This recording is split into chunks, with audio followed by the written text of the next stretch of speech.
Hi everyone, I'm Roy Smith. Welcome back to The Layout. In this short video, we're going to take a look at crew changes in Green River, Wyoming. In addition, we're going to talk about the depot at Green River and Amtrak passenger service. Crew changes occur routinely on the prototype at Green River, so they should occur on my layout as well. I hope you enjoy the video.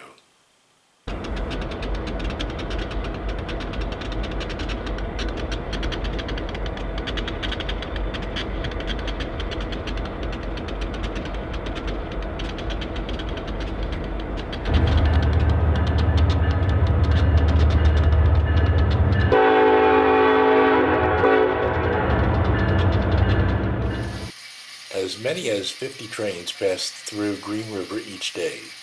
Here 5353 has arrived, heading up a mixed freight, and has stopped for a crew change before continuing westbound.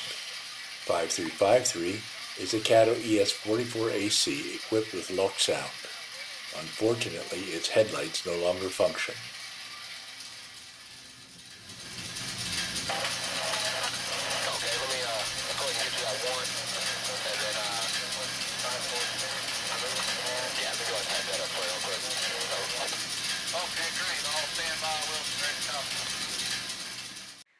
While we wait for the crew change, I want to talk a little bit about the depot at Green River.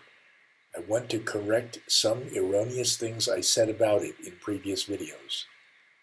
First though, let me mention that the Union Pacific provided passenger service across Nebraska and Wyoming to Ogden, Utah prior to 1971. Stops in Wyoming included Green River. At Ogden, Utah, the route split and passengers could continue their journey on other railroads. But in 1971, Amtrak took over the operation of most intercity passenger service. This included the Union Pacific passenger service. In the previous videos, I referred to this magnificent structure at Green River as an Amtrak station.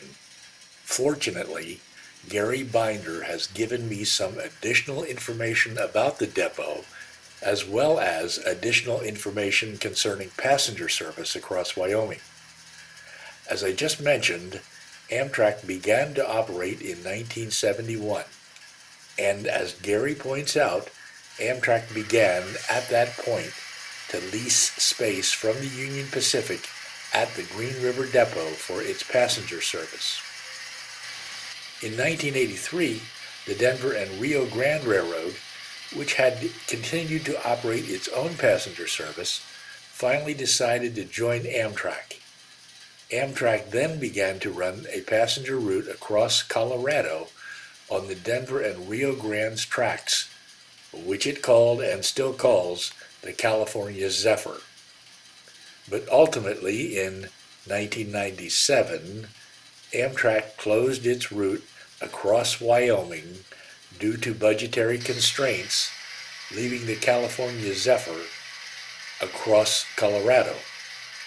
Today, the California Zephyr is occasionally detoured north across Wyoming when its normal route across Colorado is closed for maintenance and repairs. So, when Amtrak discontinued its service across Wyoming in 1997, the Union Pacific began to use the depot for office space, storage, and crew quarters.